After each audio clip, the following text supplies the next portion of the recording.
What is going on, guys? My name is Stuber. I'm here to break down the last multiple game slate on Draftkings.com for the Olympic basketball games because, after this, it's only the gold medal showdown and the bronze medal showdown. So after this, it's going to be only showdowns from here on out, but that doesn't deter us from making more content because right after this, we have the NFL preseason game that starts on Thursday, and that's going to go throughout the month. We're also going to have the Summer League that goes from the 8th through the 17th, and I'm already digging into the lineups and what they are likely going to do with the rotations in those games. But if you guys are new here or haven't done so already, make sure to subscribe so you can get all of those videos, notifications. Hit that bell button and as well as like the video and then comment below literally whatever you want because, that helps out the algorithm, helps me get more views, helps us to grow our Discord and community, and that's what it's all about. But yeah, I appreciate you guys viewing my video. So let's just jump right into it.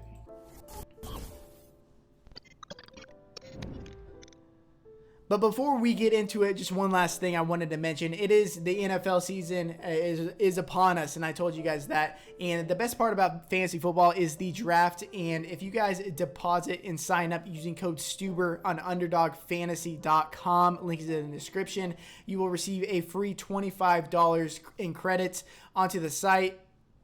With any deposit. So if you minimum deposit, I believe it's like $10, you'll get $25 for free, and you can draft 5 teams in their new contest, the Puppy 2, where you can draft pretty much around the clock, make 5 new teams with that $25 credit.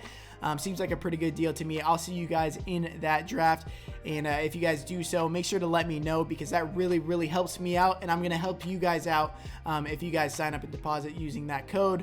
Would really appreciate that. But onto the slate, as you saw, I was on France. I recorded this video already, had some technical difficulties, so we are on round 2 of doing this. But we'll start off with Australia versus Team USA, 179.5 over-under. The highest of the 2 games. USA are currently 11.5 point favorites, so USA the highest implied team total on the slate. But we'll start off with Australia. Patty Mills, 10,600. Yeah, this guy is the beacon of consistency and reliability. Last time out, had a lackluster game against Argentina, but they did win this game by 38 points. So this game should be a bit more competitive, and I doubt that they are going to blow out Team USA. So they are, he is probably going to be playing like 35 plus minutes. I mean, he could reach like 37 minutes in this game because he is the cog of this offense. He's played mid-30s minutes in the games before the eliminators, and so I would expect nonetheless there. And like I said, he's the cog of this offense. I expect while this game is competitive, he's going to shoot probably 20 plus times, and he's constantly going to be out there on the court. It really just comes down to the decision of, are you playing him or are you playing Luka Doncic? I suppose you could play both together, but it is going to be very hard to do so because with there only being 2 games on the slate, there's not going to be very much value. But 2 of the better value plays on the slate, they're lower mid-range on the slate. Nicholas K and Jock Landale at 5,300 and 4,900, both center spots, but they do start next to each other. And so they have a massive size advantage over Team USA, and I think that they can kind of abuse them inside the paint, but that's not all they can do. They can also bring it out to the 3-point line and kill them there. So I love both these guys. As we know, Aaron Baines exited earlier in the Olympics, out for the remainder of it. So they are playing high 20s minutes to low 30s in minutes, especially in a competitive Team USA game. So these guys are pretty much just locks for me. I don't really understand how you don't play them. But if you want to get contrarian, I guess you could fade one of them. But that is very risky. I would just rather get different somewhere else.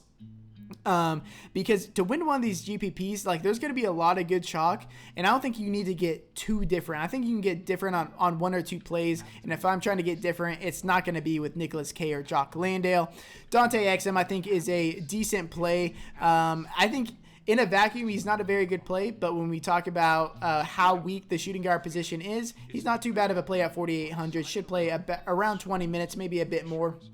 And with USA being so guard dominant, they start 3 guards. I could see a situation where he gets a bit more minutes. He's a pretty good defender as well, so could be used a bit more in this game. And then Chris Golding and Nathan Sobey, both these guys did get run in the first quarter while this game was competitive. So they should play like 8 to 10 minutes. They'll shoot when they're out there.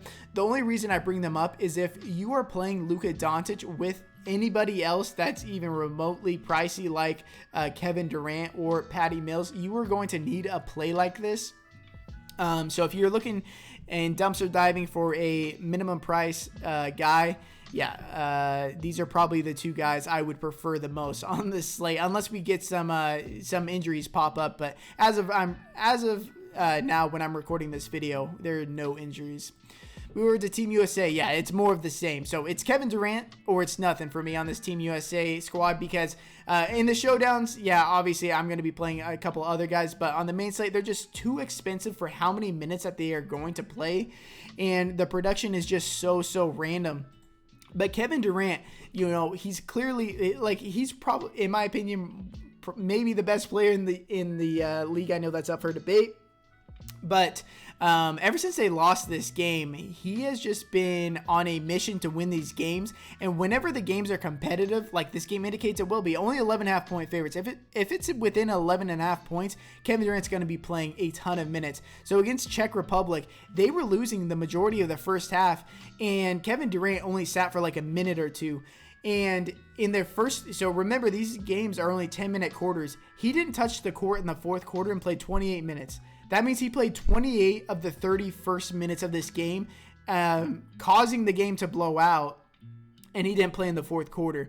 In this game against Spain, more of the same. Played 31 minutes until they were handily beating Spain in the second half. Could have played more minutes. So if this game is competitive, I could see him playing 32, 33, 34 minutes in this game. And he's only 9,700. I absolutely love Kevin Durant. I'm probably going to be locking him into all of my lineups currently. But for the rest of Team USA, I'm not really considering any of these guys. Just far too expensive for me. And even in GPPs, it's hard for me to take shots on them. Because a guy like Jason Tatum, I mean, coming off the bench 2 games ago, he went off for 36.5 fantasy points. The next game, he puts up 23.25. That's not worth a $7,800 price tag. So, and then last game, Devin Booker went off. It's just so random with who's going to go off outside of Kevin Durant. Even a guy like Damian Lillard, who I thought minutes were very, very reliable. He only played 22 minutes, but he has been playing very, very poorly. Don't be surprised if he goes off in this game. I mean, he has every opportunity to do so. This team is the highest implied team on the slate, so if he gets his minutes, we know the caliber of player Damian Lillard could go off at any point. But I'm not really willing to risk my my dollars on the Team USA guys. Move over to Team Slovenia versus France, 174.5 over-under, just slightly lower over-under. Slovenia currently 2.5 point favorites, which is awesome to see, as I'm a very, very big Luka Doncic fan. Excited to see them versus Team USA, hopefully, fingers crossed. But yeah, another slate where your night is going to be dictated solely on you playing Luka Doncic or not. If you play him, if you don't play him, I mean, you winning is going to be very dependent on that. Now, is it the correct play or is it not? I mean, I slightly lean that it is the correct play with it only being 2 games on the slate. Luka Doncic, $13,400. It is a wild price tag. But if you watch the games in the game scripts, he played 33 minutes, but he missed out on 4 minutes of game time due to the game blowing out at the end. So he didn't play the last 4 minutes. But if you look at the rotations, while the games are competitive, he is playing massive minutes. In the first half, he came out with 20 seconds left in the quarter, rested those 20 seconds of game time. I believe there's a dead ball in there. And he rested the intermission from first quarter to second quarter. So very short amount of time, and he came right back in and he played the rest of the half. So I think there's a good opportunity that if this game is super competitive, like the line indicates at 2.5 points, that Luka could play 39 minutes. Slovenia knows if they want to have a chance at beating these top tier teams like France, like Team USA, that Luka's going to need to be out there at all times. And, he only scored 50.5 fantasy points last time out, but his team was shooting so well that he wasn't really needed for offense. So that is pretty much a floor game out of him at 50.5 fantasy points. This game before against Spain obviously a very, very good team, but they have all the defense and all the tools in the world to throw at Luka to help prevent him from having much offense, causing him to shoot only 7 times. Very uncharacteristic. Still put up 45 fantasy points. But yeah, I'm more than likely going to be playing Luka Doncic and punting at some of my positions to do so. But really love Luka Doncic for obvious reasons. Mike Tobey at 8,800. If Jock Landale and Nicholas K weren't on the slate, I would be getting to quite a bit of Mike Tobey. I don't think he carries all that much upside, just because he is a decent scorer, not going to ever score like 25 plus real points, but a very good rebounder, but he just doesn't really add much when it comes to steals, blocks, and assists. So he should play like 33 minutes. We've seen him play 33 minutes in each of these last 2 games, which were the most important games for them. And he lost a couple of minutes last time out due to blowout. So he could have played like 35 minutes, or he would have. So he's going to be about a fantasy point per minute, maybe a slightly better player than that, and play around 35 minutes as long as this game is competitive. Should need his size against Rudy Gobert on France. And they honestly, Luka and him should be able to abuse Rudy Gobert in the pick and roll. So I don't mind Mike Tobey from a contrarian sense. I like him more in the showdown. But if you guys want to be different and fade one of the Australia centers, I don't mind playing Mike Tobey. Dragic, 7,300. Yeah, I'm going to fade him. He's going to be very, very high owned. The 2 games that he was even serviceable in, shot 10 for 13 and 11 for 13, like 77%, 85%. Like these numbers are not sustainable. In the games that he is not shooting like this, which is not normal for him to shoot like this, he's putting up low teens fantasy numbers. And I think a lot of people are going to chase him because of the last time out they saw everybody was watching Luka in Slovenia, and Zoran Dragic, Goran's brother, was going off. So they're probably going to go back to him just because of how weak the shooting guard position is altogether. I'm not going to be playing him, although I will admit that his role on the team is pretty safe. It's just like that upside is not sustainable at 7,300 for Dragic. Clement Prepelic, I mean, we really saw what the downside of Prepelic is last game out when Luka is able to get his full allotment of minutes and shot volume. Only played 18 minutes, put up 16.5 fantasy points, and he only put up this many fantasy points because he scored majority of these points in the last 4 minutes when Luka Doncic was off the court.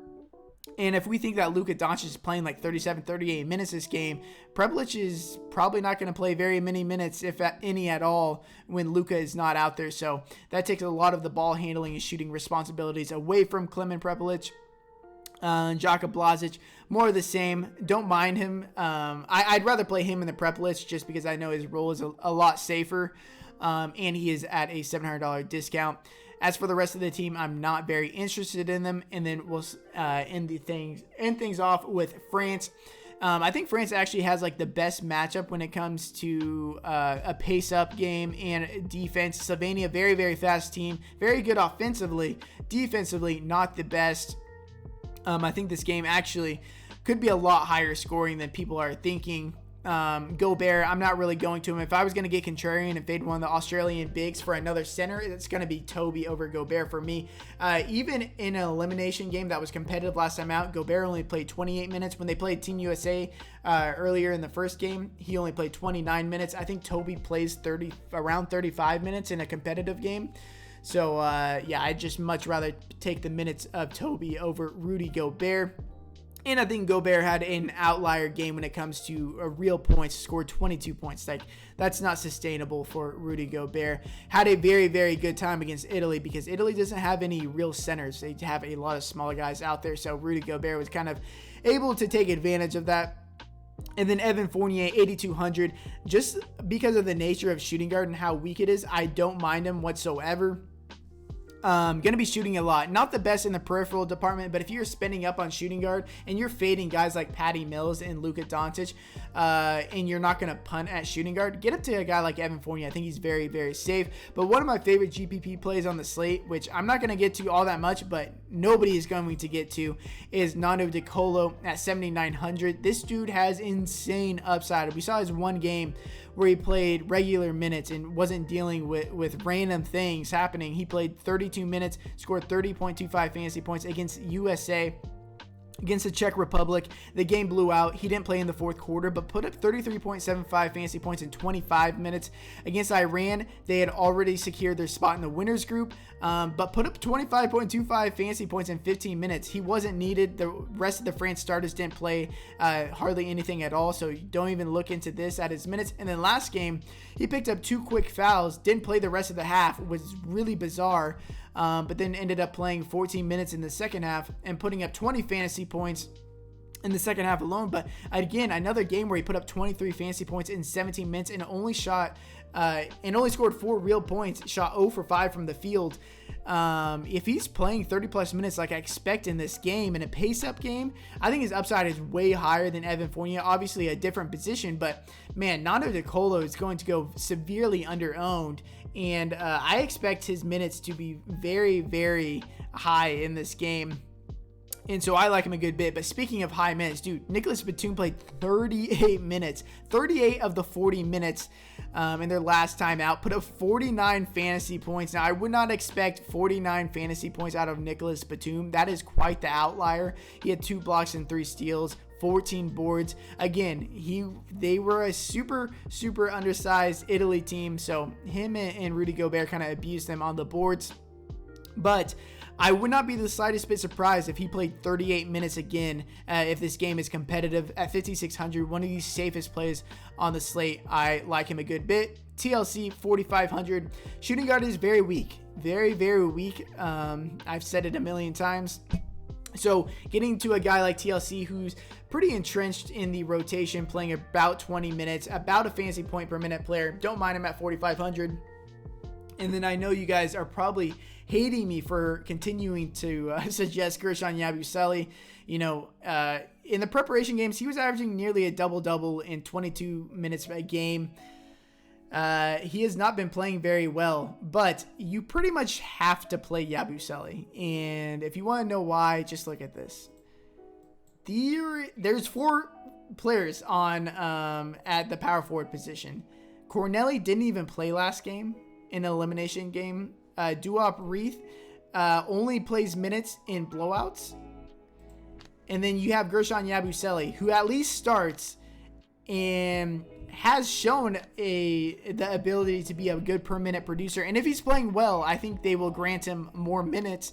But you're going to have to play one of these guys. And I'm not paying $6,500 for Draymond Green when he's probably going to play 15 to 21 minutes, put up lackluster scores. Like, I would way rather spend $3,000 less and get 5 less fantasy points. And there's a good chance that Gershon outscores Draymond Green. So, yeah, you pretty much have to play Gershon Yabusele. He's probably going to be like 90% owned outside of a couple people that are going to pay up for guys like Draymond Green. But yeah, that's pretty much my thoughts on the DraftKings main slate. Appreciate you guys watching this video.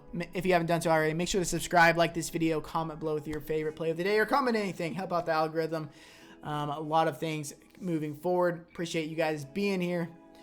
Best of luck on this slate. And until next time, peace.